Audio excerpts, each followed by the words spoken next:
Yes. Hello, my dear Karnataka Pharma champions. Welcome back to KPC classes.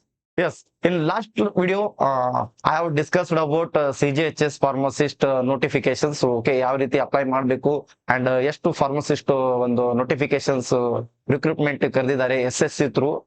ಪ್ರತಿಯೊಂದು ಒಂದು last ವಿಡಿಯೋನಲ್ಲಿ ನಾನು ಪ್ರತಿಯೊಂದು ಇನ್ಫಾರ್ಮೇಶನ್ ಕೊಟ್ಟಿದ್ದೆ and some candidates they are requesting sir please make one video regarding so number of post. Okay, so region wise post ಎಲ್ಲ ಯಾವ ತರ ಇದೆ ಅಂಡ್ ನಾವು ಯಾವ ಒಂದು ರೀಜನ್ ನಾವು ಚೂಸ್ ಮಾಡ್ಕೋಬೇಕಾಗುತ್ತೆ, ಎಷ್ಟು ರೀಜನ್ ನಾವು ಚೂಸ್ ಮಾಡ್ಕೋಬಹುದು ಅಂತ ಪ್ರತಿಯೊಬ್ರು ಕೇಳ್ತಾ ಇದ್ದೀರಾ.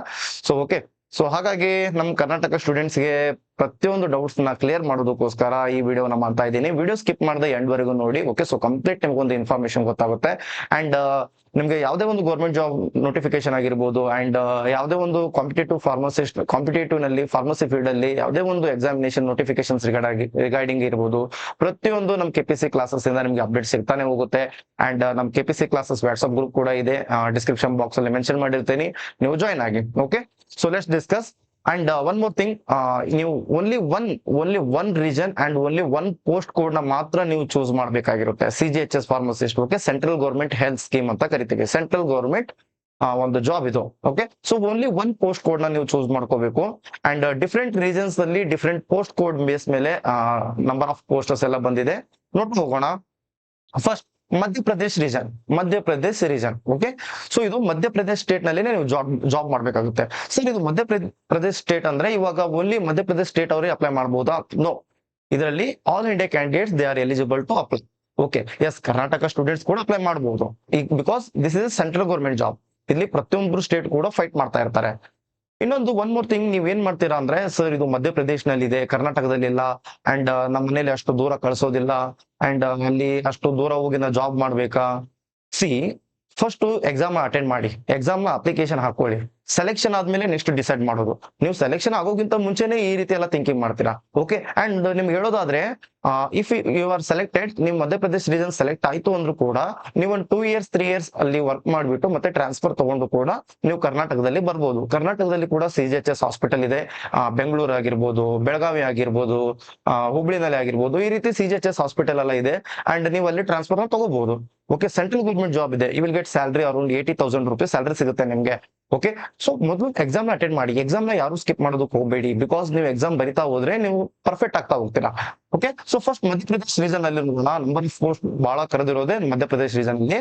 ಅದರಲ್ಲಿ ಡಿಫ್ರೆಂಟ್ ಇದೆ. ಫಸ್ಟ್ ಫಾರ್ಮಸಿಸ್ಟ್ ಅಲೋಪೆಥಿಕ್ ನಲ್ಲಿ ಇದರಲ್ಲಿ only B.Pharm candidates are eligible. Yes, B.Pharm candidates they are not eligible to apply under this post code. Okay, so post code ಬಂದ್ಬಿಟ್ಟು MP10526. ನೀವು ಅಪ್ಲಿಕೇಶನ್ ಹಾಕ್ಬೇಕಾದ್ರೆ ಕರೆಕ್ಟ್ ಆಗಿ ಚೂಸ್ ಮಾಡ್ಕೋಬೇಕು. Pharmacist allopathic only B.Pharm candidates are eligible, MP10526 ಅಂತಿದೆ and age limit ಬಂದ್ಬಿಟ್ಟು 18 to 27 years. S, 27 years ವರೆಗೆ ಯಾರು ಇರ್ತೀರಾ ಫಾರ್ ಅನ್ರಿಸರ್ವ್ಡ್ ಪೋಸ್ಟ್ ಅಲ್ಲಿ ಅಂಡ್ 18 to 27 years ವರೆಗೂ ಕೂಡ ನೀವು ಅನ್ರಿಸರ್ವ್ಡ್ ಪೋಸ್ಟ್ ಅಲ್ಲಿ ಅಪ್ಲೈ ಮಾಡಬಹುದು. ಅನ್ರಿಸರ್ವ್ಡ್ ಪೋಸ್ಟ್ ನಲ್ಲಿ both OBC, EWS, SC, ST ಎಲ್ಲರೂ ಕೂಡ ಎಲಿಜಿಬಲ್ ಇರ್ತೀರಾ. Okay, 27 years is the maximum age limit. Sir, ಮತ್ತೆ OBC and SC ST candidate ನಿಮ್ಗೆ 3 years ಎಕ್ಸ್ಟ್ರಾ ಏಜ್ ರಿಲ್ಯಾಕ್ಸೇಷನ್ ಇರುತ್ತೆ. OBC ಕ್ಯಾಂಡಿಡೇಟ್ಸ್ 30 years ಇದ್ರೂ ಕೂಡ ನೀವು ಅಪ್ಲೈ ಮಾಡ್ಕೋಬಹುದು, ಬಟ್ ನಿಮ್ ಸೆಲೆಕ್ಷನ್ OBC ಕ್ಯಾಟಗರಿ ಬೇಸ್ ಮೇಲೆನೆ ಆಗುತ್ತೆ. ಅಂಡ್ SC ST ನಿಮ್ಗೆ 5 years ಎಕ್ಸ್ಟ್ರಾ ಏಜ್ ರಿಲ್ಯಾಕ್ಸೇಷನ್ ಇರುತ್ತೆ ಅಂಡ್ ನಿಮ್ ಸೆಲೆಕ್ಷನ್ ನಿಮ್ ಕ್ಯಾಟಗರಿ ಬೇಸ್ ಮೇಲೆನೆ ಸೆಲೆಕ್ಷನ್ ಆಗುತ್ತೆ. ಓಕೆ, ಸೊ ಪೋಸ್ಟ್ ಬಂದ್ಬಿಟ್ಟು 68 ಪೋಸ್ಟ್ ಇದೆ. ಓಕೆ, ಅದರಲ್ಲಿ ಡಿವೈಡಿಂಗ್ ಕೊಟ್ಟಿದ್ದಾರೆ. ಅನ್ರಿಸರ್ವ್ಡ್ ಪೋಸ್ಟ್ 32 ಪೋಸ್ಟ್ ಇದೆ ಅಂಡ್ OBC ಬಂದ್ಬಿಟ್ಟು 9 ಪೋಸ್ಟ್ ಇದೆ ಅಂಡ್ SC 15 ಪೋಸ್ಟ್ ಇದೆ, ST ಬಂದ್ಬಿಟ್ಟು 2 ಪೋಸ್ಟ್ ಇದೆ ಅಂಡ್ EWS ಬಂದ್ಬಿಟ್ಟು 10 ಪೋಸ್ಟ್ ಇದೆ. ಓಕೆ, ಸೊ ಈ ರೀತಿ ಸೆಗ್ರಿಗೇಷನ್ ಮಾಡಿದ್ದಾರೆ ಅಂಡ್ ಬೋತ್ D.Pharm ಮತ್ತೆ B.Pharm ಮಾಡ್ಕೊಂಡಿರೋರು ಎಷ್ಟು ನೀವು ಕೂಡ ಅಪ್ಲೈ ಮಾಡ್ಕೋಬಹುದು, ಬಟ್ ಓನ್ಲಿ D.Pharm ಇತ್ತು ಅಂದ್ರೆ you are not eligible to apply under this post. Okay, so ಮತ್ತೆ ನಿಮ್ಗೆ ಬೇರೆ ಪೋಸ್ಟ್ ಎಲ್ಲ ಇದೆ ನೋಡ್ತಾ ಹೋಗೋಣ. Okay, so this is Madhya Pradesh region. ನೋಡ್, ಮಧ್ಯಪ್ರದೇಶ್ ರೀಜನ್ ಪೋಸ್ಟ್ ಕೋಡ್ ಬಂದ್ಬಿಟ್ಟು MP10526. Okay, this is clear. Next ಮತ್ತೆ ಸೇಮ್ ಮಧ್ಯಪ್ರದೇಶ್ ರೀಜನ್, ಬಟ್ ಇಲ್ಲಿ ಬಂದ್ಬಿಟ್ಟು ಪೋಸ್ಟ್ ನೇಮ್ ಬಂದ್ಬಿಟ್ಟು ಫಾರ್ಮಸಿಸ್ಟ್ ಕಮ್ ಕ್ಲರ್ಕ್. ಸರ್, ಏನ್ difference sir pharmacist cum clerk? Same rule ಅಂತೂ ಸೇಮ್ ಇರುತ್ತೆ, dispensing ಮಾಡೋದೇ. Okay, so but post name ಮಾತ್ರ ಚೇಂಜ್ ಮಾಡ್ಕೊಂಡಿದ್ದಾರೆ ಅವರು. ಓಕೆ, ಇಲ್ಲಿ ಇಲ್ಲಿ ಏನು both D.Pharm and B.Pharm are eligible to apply. Yes, ಇಲ್ಲಿ both D.Pharm and B.Pharm candidates they are eligible to apply under this post. Okay, they are eligible under this post and post code ಬಂದ್ಬಿಟ್ಟು MP10226. Sir, ಇವಾಗ B.Pharm allopathic and pharmacist cum clerk ಎರಡೂ ನಾವು choose ಮಾಡ್ಕೋಬಹುದಾ? No, only ಒಂದನ್ನ ಮಾತ್ರ ನೀವು choose ಮಾಡ್ಬೇಕಾಗುತ್ತೆ. ನೀವು ಎರಡು ಏನಾದ್ರು ಚೂಸ್ ಮಾಡ್ಕೊಂಡ್ರೆ ನಿಮ್ದು ರೀಸೆಂಟ್ ಆಗಿ ಹಾಕಿರ್ತಕ್ಕಂಥ ಅಪ್ಲಿಕೇಶನ್ ಮಾತ್ರ ಕನ್ಸಿಡರ್ ಮಾಡ್ತಾರೆ, ಪ್ರೀವಿಯಸ್ ಇದ್ದದ್ದು ರಿಜೆಕ್ಟ್ ಮಾಡ್ಕೋತಾರೆ. Okay, so this is please concentrate. Okay, so next ಇದಕ್ಕೆ ಏಜ್ ಲಿಮಿಟ್ ಬಂದ್ಬಿಟ್ಟು 21 to 28 ಇಯರ್ಸ್ ಇದೆ. ಮೀನ್ಸ್ ಅನ್ರಿಸರ್ವ್ಡ್ ಅವರು 28 ಇಯರ್ಸ್ ಇದ್ರು ಕೂಡ ನೀವು ಅಪ್ಲೈ ಮಾಡ್ಕೋಬಹುದು. ಓಕೆ, ಅಲೋಪೆಥಿಕ್ ನಲ್ಲಿ 27 ಇತ್ತು, ಇದರಲ್ಲಿ 28 ಇದೆ. And total number of post ಬಂದ್ಬಿಟ್ಟು 5 ಪೋಸ್ಟ್ ಇದೆ. Unreserved 3 post, OBC 1 post and ST 1 post. Okay, there is no post for SC and DWS. So DWS. Okay, so total number of post ಬಂದ್ಬಿಟ್ಟು 5 post ಇದೆ. Okay, this is clear. Next same ಮತ್ತೆ Madhya Pradesh region ಅಲ್ಲಿ ಇಲ್ಲಿ ಕೂಡ ಮತ್ತೆ ಒಂದು different ಇದೆ. Pharmacist cum clerk ಬೇರೆ ಡಿಪಾರ್ಟ್ಮೆಂಟ್ ಇದು ಗೌರ್ಮೆಂಟ್ ಮೆಡಿಕಲ್ ಸ್ಟೋರ್ ಡಿಪಾರ್ಟ್ಮೆಂಟ್ ಅಲ್ಲಿ. ಇದರಲ್ಲಿ ಕೂಡ both D pharm and B pharm candidates they are eligible and age limit is 21 to 28 years. And post code ನೋಡಬಹುದು ನೀವು MP 12726. ಓಕೆ, ಪೋಸ್ಟ್ ಕೋಡ್ ಬಹಳ careful ಆಗಿ ನೋಡ್ಕೊಂಡು ಅಪ್ಲೈ ಮಾಡ್ಕೊಳ್ಳಿ. MP 12726. Total number of post are 3 and unreserved 2 post ಇದೆ and OBC 1 post reservation ಇದೆ. Okay, so ಇದು ಕೂಡ ಮಧ್ಯಪ್ರದೇಶ್ ರೀಸನ್. ಇಲ್ಲಿ ಪೋಸ್ಟ್ ಕೋಡ್ ಬಂದ್ಬಿಟ್ಟು 12726. Okay, this is clear student.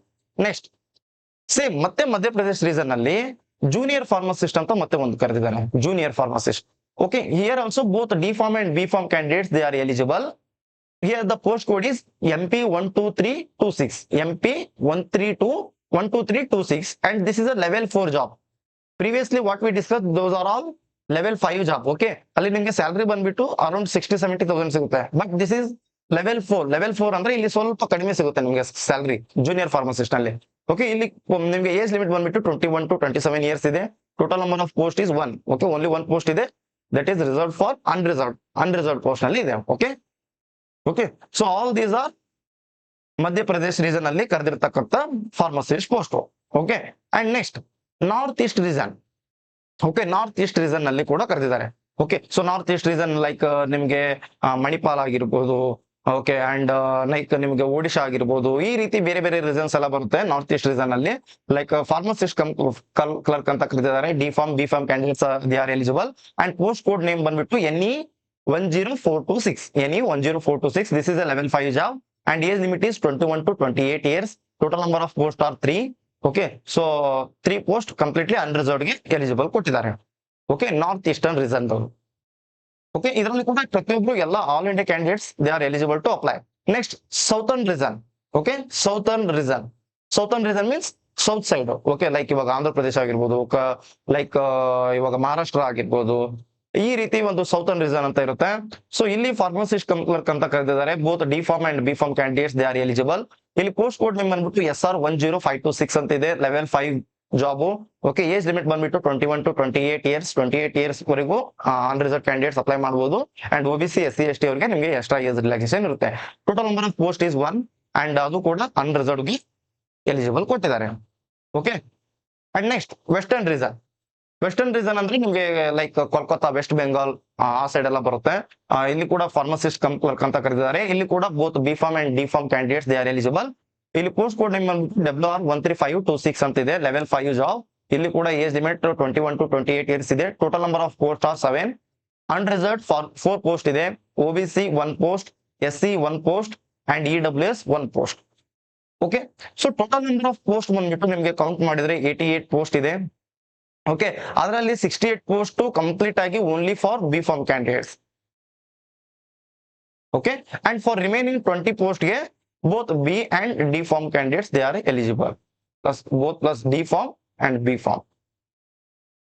Okay, so yes, ಪ್ರತಿಯೊಬ್ರು ಅಪ್ಲೈ ಮಾಡ್ಕೊಳ್ಳಿ. ಈ PDF ನ ನಮ್ KPC ಕ್ಲಾಸಸ್ ವಾಟ್ಸ್ಆಪ್ ಗ್ರೂಪ್ ಅಲ್ಲಿ ಅಪ್ಡೇಟ್ ಕೊಟ್ಟಿರ್ತೀನಿ. ಪ್ರತಿಯೊಬ್ರು ಅಪ್ಲೈ ಮಾಡ್ಕೊಳ್ಳಿ. ಮೊದಲು ಎಕ್ಸಾಮ್ ನ ಕೊಡಿ, ಯಾರು ಕೂಡ ಮಿಸ್ ಮಾಡ್ಕೋಬೇಡಿ. ಯಾರೆಲ್ಲ D pharm B pharm M pharm complete ಮಾಡ್ಕೊಂಡಿದ್ದೀರಾ, ಸೊ ಪ್ರತಿಯೊಬ್ರು ಅಪ್ಲೈ ಮಾಡ್ಕೊಳ್ಳಿ. ನಿಮ್ಗೆ ಎಕ್ಸಾಮಿನೇಷನ್ ಸೆಂಟರ್ ಕೂಡ ಹುಬ್ಳಿ ಅಂಡ್ ಮೈಸೂರು, ಬೆಂಗಳೂರು, ಕಲಬುರ್ಗಿ ಬೇರೆ ಎಲ್ಲ ನಿಮ್ಗೆ ಎಕ್ಸಾಮ್ ಸೆಂಟರ್ಸ್ ಎಲ್ಲ ಇರುತ್ತೆ, ಅಟೆಂಡ್ ಮಾಡಿ. ಓಕೆ, ಸೊ ನೆಕ್ಸ್ಟ್ ಮತ್ತೆ ಬಹಳಷ್ಟೆಲ್ಲ ಎಕ್ಸಾಮ್ಸ್ ಗೌರ್ಮೆಂಟ್ ಜಾಬ್ ನೋಟಿಫಿಕೇಶನ್ಸ್ ಬರೋದಿದೆ. Like AIIMS and DSIC pharmacist within 1 month ನಲ್ಲಿ ಬರುತ್ತೆ. ಅಂಡ್ ನೆಕ್ಸ್ಟ್ RRB ಫಾರ್ಮಸಿಸ್ಟ್ ಬರೋದಿದೆ. ಕರ್ನಾಟಕ ಡ್ರಗ್ ಇನ್ಸ್ಪೆಕ್ಟರ್ 36 ಪೋಸ್ಟ್ ಬರೋದಿದೆ. Okay, and government analyst post ಕೂಡ ಬರೋದಿದೆ. ಅದ್ರ ಜೊತೆಗೆ ಕರ್ನಾಟಕ ಗೌರ್ಮೆಂಟ್ ಫಾರ್ಮಸಿಸ್ಟ್ ನೋಟಿಫಿಕೇಶನ್ ಬರೋದಿದೆ. ಈ ವರ್ಷ 2026, as I said, this is a golden year. So many government job opportunities are coming. So please start your preparation. Please take your preparation seriousness. Okay, so ಮತ್ತೆ ಏನೇ ಒಂದು ಗೌರ್ಮೆಂಟ್ ಜಾಬ್ ನೋಟಿಫಿಕೇಶನ್ ಇದ್ರು ಕೂಡ ನಮ್ಮ KPC classes ಇಂದ update ಸಿಗ್ತಾ ಹೋಗುತ್ತೆ. Okay, thank you so much. ಮತ್ತೆ ಏನಾದ್ರು ಡೌಟ್ ಇದ್ರೆ ಕಮೆಂಟ್ ಬಾಕ್ಸ್ ನಲ್ಲಿ ತಿಳಿಸಿ.